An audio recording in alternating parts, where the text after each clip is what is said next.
1,40,000 करोड़ रुपए खर्च होने की बात हो रही है। मैं ये भी कहना चाहूंगा कि कालेश्वरम ये केसीआर का एटीएम बन गया है और ये पैसा बनाने का मशीन बन गया है, भ्रष्टाचार का अड्डा बन गया है। इस बात को भी हमको समझना। आपको याद होगा उन्होंने 2 बेडरूम हाउसेस की बात की थी।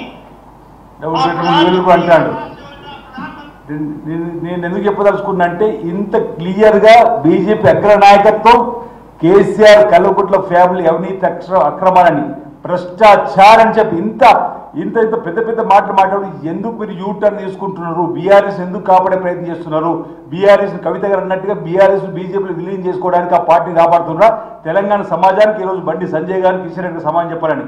అంతేందుకు ఇంతకుముందు చెప్పినట్టుగా ఈటల రాజేందర్ గారు కూడా భారతీయ జనతా పార్టీ నాయకుడిగా భారతీయ జనతా పార్టీ ఎంపీగా కేసీఆర్ గురించి ఏం మాట్లాడిండో ఒకసారి దయచేసి ప్రజలు వినాలని చెప్పి మీరే దీనికి పూర్తి బాధ్యత కేసీఆర్ వహించాలి, రాజీనామా చేయాలని చెప్పి డిమాండ్ చేస్తారు. కానీ కేబినెట్ మొత్తం ఆమోదిస్తే మాత్రమే అది కన్స్ట్రక్షన్ అయితే తప్ప ఒక కేసీఆర్ ఆమోదించే పద్ధతి ఉండదు. హెలికాప్టర్ ముఖ్యమంత్రి గారు సైట్ సెలెక్షన్ చేసింది కేసీఆర్ గారి, నిష్ణాతులు సెలెక్షన్ చేయలేదు. సైట్ అనేక రకాల సర్వేలు చేసి అది టెక్నికల్ వాళ్ళు కాబట్టి ఇవాళ మేడిగడ్డ సొందిల్ల అన్నారం బాధ్యతకి వాళ్ళు ప్రపోజ్ చేసి ఇంజనీర్ల కంటే కూడా పెద్ద ఇంజనీర్ లాగా వాళ్ళ అనుభవానికంటే నా అనుభవం గొప్పదనే పద్ధతిలో మాట్లాడి ఒక అపర భగీరథ లాగా నేను అవతారం ఎత్తిన అని చెప్పుకున్నాను.